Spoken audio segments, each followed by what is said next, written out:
hermanos, que el Señor les bendiga. Quiero invitarles a buscar en sus Biblias, allí en el libro de Mateo, capítulo 27, y vamos a leer el versículo 17.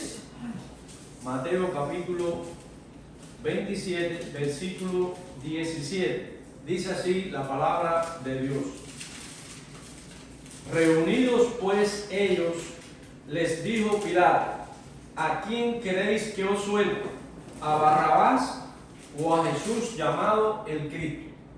Señor, tu palabra ha sido leída después que hemos cantado, después que hemos honrado, después también que hemos traído nuestras ofrendas a ti y hemos, Señor, querido honrarte con todo lo que tú nos das y con todo lo que tenemos, porque todo lo que nos das y todo lo que tenemos, Señor, viene de ti y por eso lo agradecemos. Gracias por cada hermano y, Señor, permite que esta palabra pueda hablar a nuestra mente y pueda influir en nuestra alma y podamos a través de ella tomar decisiones sabias para tener resultados que vienen de ti, y como que vienen de ti siempre son una bendición.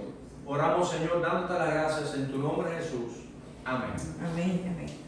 Quiero, hermanos, poner por título a esta palabra en el día de hoy: Jesús o Barrabás. Jesús o Barrabás. Este es un escenario muy crítico en la vida de Cristo.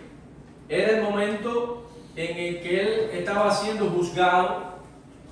Es el momento en el que Él estaba siendo llevado delante de Pilato, que era el representante de Roma.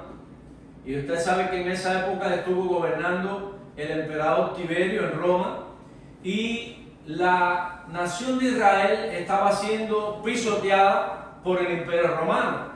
Era un imperio el más poderoso que había existido hasta esa época.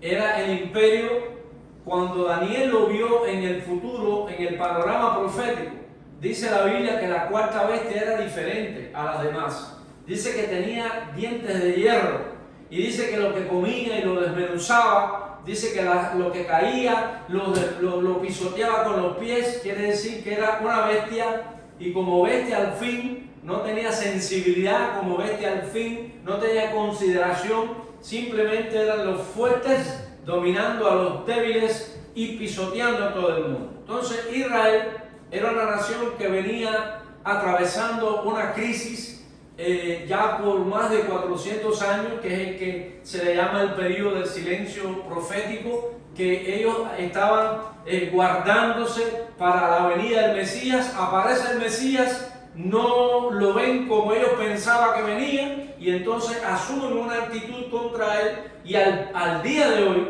usted habla con un judío, o con uno que se hace judío. Usted sabe que hay judíos que en verdad lo son, pero hay judíos que no lo son. Ustedes recuerdan cuando el Señor le escribe a las iglesias en el Asia Menor, en el Apocalipsis, y le llama a una iglesia y le dice: tengo a tu favor que no tienes en cuenta a los que se dicen ser judíos y no lo son. Quiere decir que había personas que se proclamaban ser judíos que no lo eran. Bueno, eso es una situación que hoy por hoy, en estos días, hay muchas personas que son nativos de cualquier país, tanto de América como de Sudamérica o de Centroamérica, que son nativos de ahí, que vivieron toda su vida con una pluma en la cabeza, y tradicionalmente, y ahora dicen que son judíos. O sea, que se cambian el nombre. Esos no son judíos, ¿así? Y asumen una religión, y al asumir esa religión asumen con ella toda una serie de actitud contra Cristo. Y los judíos de aquella época y los de hoy tienen el mismo fervor, tienen el mismo entusiasmo y la misma maldad en su corazón contra Cristo, y ellos desean todo el mal posible para las personas que no vean a Cristo como lo ven ellos. Entonces, en este escenario estaba debatiéndose la nación de Israel por un lado, esperando a un Mesías que vendría con la espada a sacarlos del dominio romano, y ellos nunca visualizaron al Mesías como un siervo sufriente, nunca pudieron contemplar al Mesías como lo definió el profeta Daniel en el capítulo 9, cuando se hace el relato de las 70 semanas de Daniel. Dice que el Santo de Israel vendría, dice, para poner fin al pecado, para poner fin a la prevaricación, para establecer una justicia perdurable y para terminar con la iniquidad del pueblo. Es decir, que ellos no vieron al Mesías de esa manera. Ellos contemplaron que el Mesías tenía que venir como David, con una espada en la mano, y quitarse al imperio romano de arriba. Lo que ellos no fueron capaces de ver es que Israel sucumbió, como dice la Biblia, en el año 70, que sucumbió el imperio romano y que ha sucumbido todo poder en el mundo, y la iglesia que estableció Cristo todavía está de pie. La iglesia todavía sigue siendo la mejor opción para el mundo. Entonces, ante este escenario, dice que los judíos, por incitación de los judíos, llevaron a Cristo frente a los tribunales. ¿Cuál era el delito de Cristo? El delito de Cristo era hacer buenas obras. El delito de Cristo era sanar a los enfermos. Hay un punto crítico en la vida de Cristo cuando aquellos hombres, el Señor les habla. Le dice, bueno, ustedes díganme por cuál de mis buenas obras ustedes quieren crucificarme. Y él le dice, no es por tus buenas obras. Que las buenas obras que Cristo hizo era una señal de que Él era el enviado de Dios, que Él era Dios, porque lo que Él hizo no era una obra humana, era una obra que solo Dios podía hacer. Resucitar a un muerto, eso lo podía hacer solamente Dios. Multiplicar panes y peces lo podía hacer solo Dios. Podía solo Dios sanar toda enfermedad y toda dolencia del pueblo. Es decir, que no es comprensible la razón humana que hubiese alguien que quisiera eliminar a una persona que trae todo ese bien. Porque las cosas en el pecado no son racionales. Las cosas que vienen de Satanás no las puedes razonar. Las personas asumen actitudes y decisiones que van contra la lógica, que van contra la razón, que van contra la reflexión.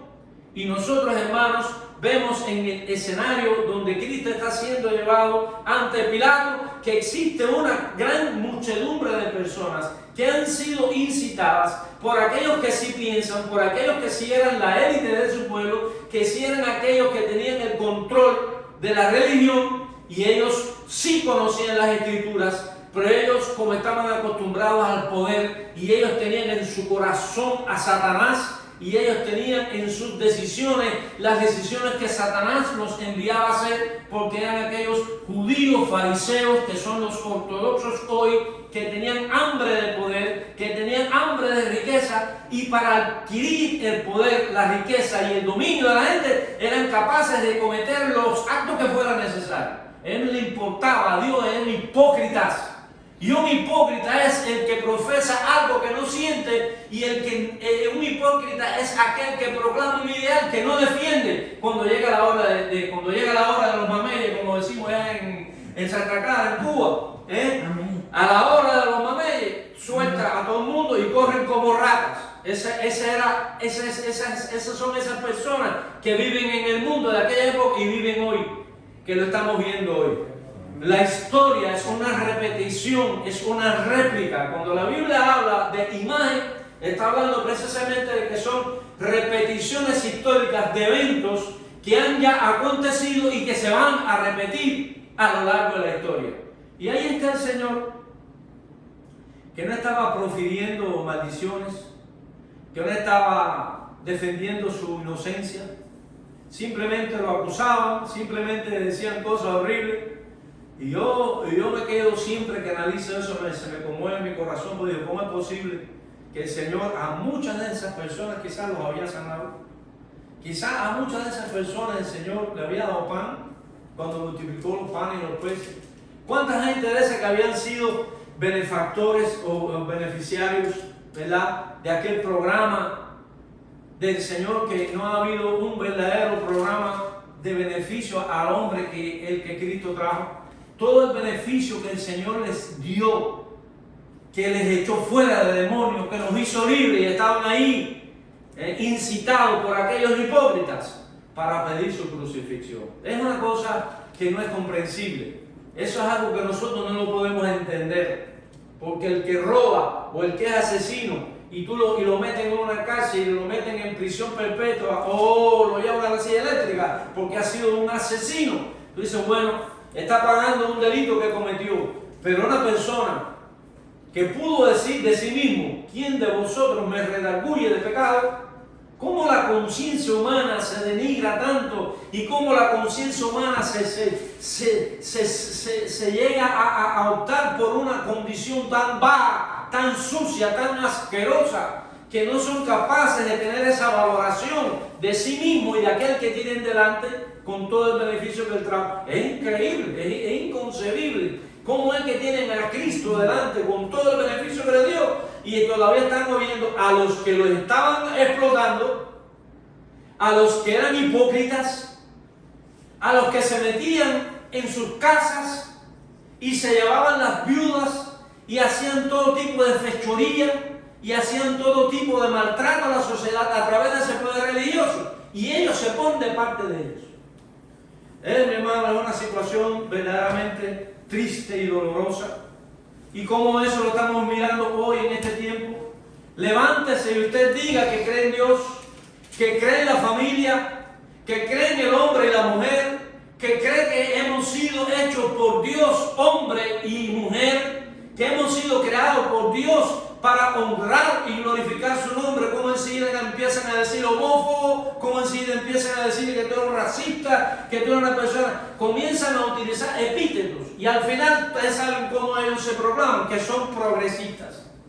O sea que el progresismo en cuanto a la ideología como la estamos viendo hoy simplemente es un proyecto siniestro del diablo para destruir todos los valores que lo que sí es verdadero estableció y trajo a la humanidad hasta el día de hoy. Amén. Que el Señor nos ayude a entender esta verdad.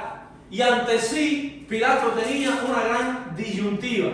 Él sabía, porque lo dice la Biblia ahí, lo vamos a ver, que habían traído a Jesús los fariseos por envidia.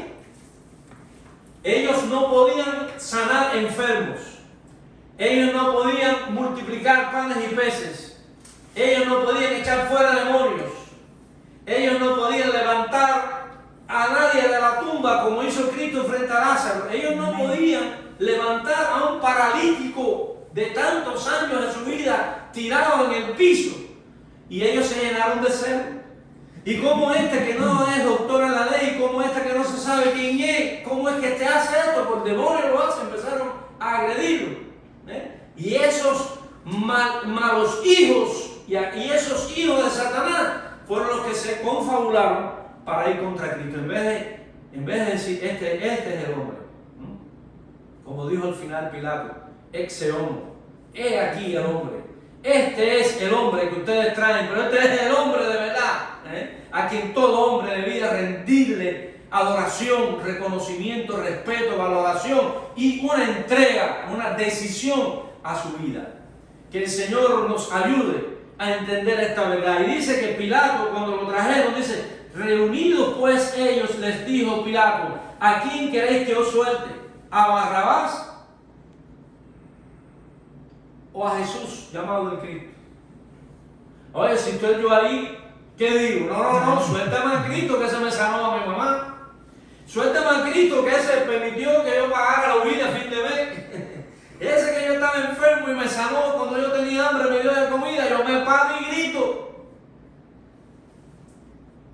Pero la gente prefirió obedecer y escuchar la voz de aquellos hombres en contra de Cristo.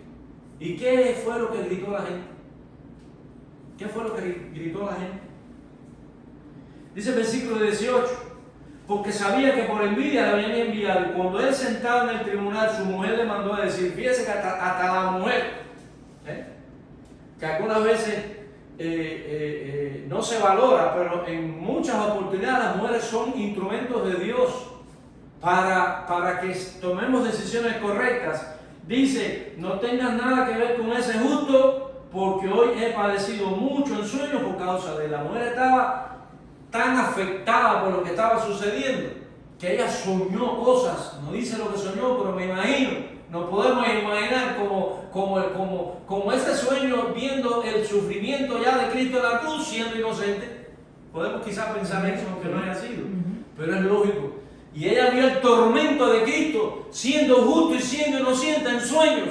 Quizás, puede ser, a lo mejor no. Pero sí tuvo sueños que la perturbó. Y estoy seguro que en esos sueños ella no vio un demonio. Estoy seguro que en esos sueños ella vio lo que realmente iba a sufrir un inocente. Porque así lo dice. Ten cuidado. No tengas nada que ver con este justo e inocente, ¿verdad? Pero los principales sacerdotes y los ancianos persuadieron a la multitud que pidiese a Barrabás y que Jesús fuera muerto. ¿Cómo es que podemos nosotros pensar que la gente es capaz, después de recibir un beneficio tan grande, pues entonces vamos a pedir al delincuente y vamos a pedir la muerte del que nos ha beneficiado? ¿Se dan cuenta que hay una acción demoníaca en ese lugar? Por eso cuando nosotros, por causa del testimonio de Cristo, sufrimos, vas a buscar trabajo y no te lo dan. Cuando estás en el trabajo te tratan de humillar, de pisotear. Cuando sucede toda clase de mal, dice toda clase de mal contra vosotros va a venir, pero que sea mintiendo, que mientan contra ti. Dice que cuando eso llega, somos bienaventurados, somos felices. Eso lo puede razonar un hijo de Dios. Amén. Ser feliz cuando eres perseguido, ser feliz cuando te torturan, te humillan y cuando mueres, pero eres feliz porque por causa de Cristo.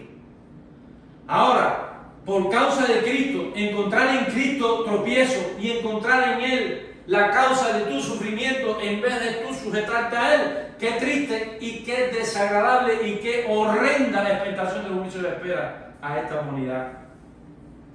Ahí en Marcos vamos a observar para que usted vea el gran dilema que tenía este señor. Yo se lo voy a leer en Marcos 15:7. De una manera interesante dice: y había uno que se llamaba Barrabás, preso con sus compañeros de motín, que habían cometido homicidio en una revuelta. Vamos a conocer un poquito más quién era Barrabás. Barrabás era un hombre delincuente. Habían hecho un motín, es decir, que se habían sublevado. Una pandilla, era un pandillero el tipo. Dice que habían en esa revuelta, esa pandilla, como sucede hoy en muchos lugares, dice que en el furor de ese evento mataron a una persona y él estaba justamente preso. Él estaba justamente preso. También allí en Juan 18, versículo 40 dice: entonces todos dieron voces de nuevo diciendo: no a este, sino a Barrabás. Y Barrabás era ladrón. Da otro dato, que no solo era un pandillero, sino que era ladrón. El tipo era un bandido confeso. Él era uno de los más grandes bandoleros. Ustedes van a ver algo también que nos asombra, que debemos tener en cuenta. Y dice allí en Juan, en Marcos 15, algo muy interesante que nos va también a dar alguna luz sobre quién era este semejante señor. En Marcos capítulo 15, versículo 9, vamos a ver lo que allí dice de este ladrón, de este sedicioso que cometía todo tipo de fechorías. Dice: y había uno que se llamaba Barrabás, preso con sus compañeros de motín, que había cometido homicidio en una revuelta. Y viendo la multitud, comenzó a pedir que hiciese como siempre había hecho. Y Pilato le respondió: ¿queréis que os suelte al rey de los judíos? ¿Y qué pidió el pueblo? Dice: porque conocía que por envidia le habían entregado a los principales sacerdotes. Mas los principales sacerdotes incitaron a la multitud para que le soltase más bien a Barrabás. Quiere decir que los sacerdotes, estamos hablando de la élite religiosa del pueblo, los sacerdotes, los fariseos, que eran los que conocían las Sagradas Escrituras, que eran los que tenían el culto a Dios como esa cultura judía, como ese culto, el mejor culto que había en la antigüedad, que Dios mismo lo había establecido. Ellos tenían conocimiento de que todo lo que representaba el mobiliario del templo apuntaba a una persona que vendría a desbaratar ya todo lo que era ese mobiliario y todo lo que eso significaba, porque todo lo que significaba el tabernáculo tenía su cumplimiento en la obra que el Mesías vendría a realizar. Era él el sumo sacerdote, era él la ofrenda, era él quien hacía el ofrecimiento del evangelio para el mundo entero. No queda nadie sin la posibilidad de recibir el gran mensaje de amor y de gracia de Dios. Nadie en el mundo está excluido de la posibilidad de recibir el mensaje y la gracia de Dios. Hay muchos por ahí que dicen que porque Dios conocía a los que se iban a salvar, solo murió por los que conocía que se iban a salvar y por lo demás no. Eso no se sustenta en la Biblia. El amor de Dios lo llena todo. El amor de Dios es suficiente, que aún Él sin saber, que yo o cualquiera, aún Él sin saber, aún Él conociendo quien se iba a perder, su amor es tan grande que murió por Él también. Porque un día en el gran juicio del trono blanco, nadie podrá levantarse y decir: porque tú sabías que yo no te iba a recibir, no hiciste propiciación para mí. Es una vergüenza de esa manera considerarlo. Y es un tema que pudiéramos hablar muchísimo en favor a esa manera de pensar. Dice, Pilato les decía, pues ¿qué mal ha hecho? ¿Qué mal ha hecho Pilato, que era del Imperio Romano, Pilato que era un degenerado, Pilato que era el que los estaba pisoteando a ellos bajo las órdenes de Roma, le dice a los judíos: oye, ¿qué fue lo que él hizo mal? Es increíble eso. Sin embargo, ustedes saben lo que dijeron ellos. Una turba enartecida. Dice, ellos gritaban aún más: crucifícalo. Crucifícalo. Quiere decir que esa turba insensible, irracional, dotada de todo tipo de posesión demoníaca, cerró los ojos ante Cristo y fue a la par con aquellos demonios que le estaban oprimiendo. Entonces, ¿cuál es tu decisión? ¿Cuál es mi decisión en esta mañana? ¿Cristo o Barrabás? Cristo. Amén. Ir por Cristo es ir a la cruz. Ir por Cristo es ir a enfrentar a esta chamuchina de gente en el mundo. Ir por Cristo es tener que soportar vergüenza, es tener que soportar humillación. Si buscamos el like del mundo, somos parte de los que gritamos crucifícale. Pero si vamos por amor al Señor, si vamos por obediencia a la palabra, tenemos que soportar el peso de todo ese pueblo hipócrita, aún de aquellos, lamentablemente, que se dicen ser cristianos y no lo son. Que cuando tú planteas la necesidad de orar, que cuando tú planteas la necesidad de vivir una vida de santidad, van contra ti como fieras. Y han distorsionado tanto el Evangelio que ya predican otra cosa menos el Evangelio. Pero aquí estamos en este pequeño lugar, con este pequeño grupo, diciéndole al mundo que todavía somos de aquellos que no gritamos crucifícale. Todavía somos de aquellos que queremos decirle: Señor, si tengo que ir a la cruz contigo voy. Por eso Pablo después escribió en Gálatas 2:20: con Cristo estoy juntamente crucificado. Cuando tú estás en la cruz, cuando yo estoy en la cruz, ya el diablo no puede hacer nada más, porque estamos en el lugar del máximo sufrimiento y dolor. Y por eso dijo Pablo: con Cristo estoy juntamente crucificado. Ya no vivo yo, mas vive Cristo en mí. Así que lo que vivo para el Evangelio, al final, el diablo no puede hacer más que aniquilar tu cuerpo. Pero hasta ahí llegó su labor. A partir de ahí que viene la nueva condición, la nueva experiencia. Y dice la Biblia que vamos a la presencia de Dios. Y dice que vamos, tenemos promesa de cielo nuevo, tierra nueva. Y tenemos la promesa de que tendremos un cuerpo glorificado. El mundo no. los hombres que gritan crucifícale y aquellos que niegan ser crucificados por él van a tener una diferencia muy grande. Los que gritan crucifícale van a ir al polvo de la tierra y van a ser llevados directo al abismo y van a ser llevados directo al infierno, a la oscuridad por los siglos de los siglos. Ahí no va a haber dinero, ahí no va a haber relaciones, ahí no va a haber cargos políticos, ahí no va a haber nada ni nadie que te saque de la oscuridad. Pero todos aquellos que fuimos crucificados y que no hemos dicho crucifícale, vamos a ir directamente a la presencia de Dios con un cuerpo que no envejecerá más, que ya no habrá más canas, que ya no habrá más arrugas, que ya no habrá más muerte, que ya no habrá más dolor, que no habrá más enfermedad, que no habrá más lágrimas, porque las primeras cosas pasaron. ¿Cuántos nos alegramos? Bendito sea el nombre de Dios. Para Pilato era una situación muy difícil, porque tenía delante de sí a uno que lo acusaban de delito que era Cristo, que no había cometido, y el otro que era un delincuente y lo querían soltar. Es más, aquellas personas se atrevieron a decirle a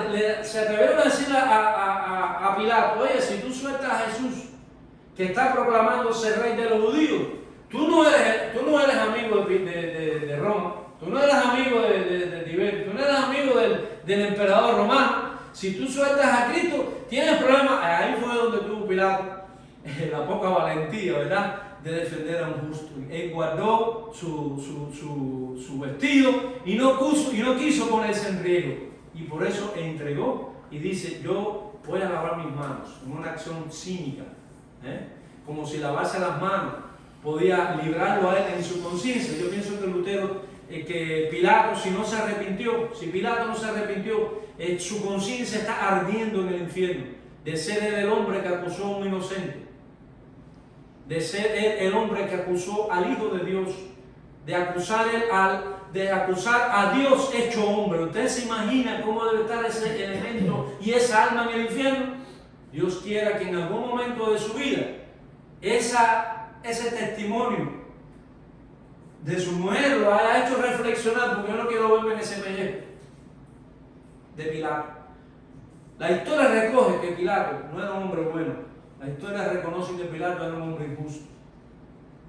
Pero permite el Señor, ¿verdad?, haya permitido que él, ante esa manera tan extraordinaria de paz, que vio ante sus ojos a Dios hecho hombre y que lo empujó a la cruz, que él haya podido tener un tiempo antes de morir para haber podido decir: no, qué triste condición la de Lutero, la de aquellos demonios fariseos religiosos de aquella época, que hoy están ardiendo en el infierno, sus conciencias en la oscuridad terrible. Pilato presentó el caso, se dio ante la presión y desgraciadamente nosotros observamos que Cristo sufrió indeciblemente. Ya pusimos que Pilato era un delincuente. Pilato era aquel hombre sedicioso, era asesino, era ladrón. Y dice otra frase en la Biblia, dice que él era un hombre que todo el mundo tenía la fama de un delincuente, así mismo. Él es otro que yo pienso, nunca se supo más de Barrabás. Inclusive su nombre significa Bar-Rabás, que quiere decir hijo de Dios. Era la confesión de un delincuente que tenía el nombre de Dios y la confesión de otro reo que era Dios, que tenía el nombre humano del Mesías. Quiere decir, hermano, que era una situación horrible para aquel que había puesto Roma en ese lugar. Pilato era un delincuente. Pilato, era un delincuente, pero Barrabás era un delincuente. Ahora, ¿qué dijo Cristo de sí mismo? Juan 6:35 dice que Él es el pan de vida. Juan 8:12 dice: yo soy la luz del mundo. Juan 10:11 dice: yo soy el buen pastor. Juan 11:25-26 dice: yo soy la resurrección y vida. Juan 14:6 que dice yo soy el camino, yo soy la verdad, yo soy la vida. Y Juan 15:5 dice, yo soy la vid verdadera. Quiere decir, hermanos, que Pilato llevó ante la cruz a un hombre inocente, pero a través de su inocencia y de su muerte en la cruz, Él se convirtió en todo eso para nosotros. Por eso yo no soy de los que piden la crucifixión de Cristo. Yo soy de los que vamos a la cruz con Cristo, para que todo lo que Él es en nosotros pueda traer un beneficio, no solo temporal, sino un beneficio eterno. Amén. Entonces, en esta mañana, ¿quiénes van por Cristo? Amén. Entonces nos ponemos en pie por lo que vamos para Cristo. A Amén. Barrabás y Satanás, vaya al infierno. Que Dios les bendiga en esta mañana.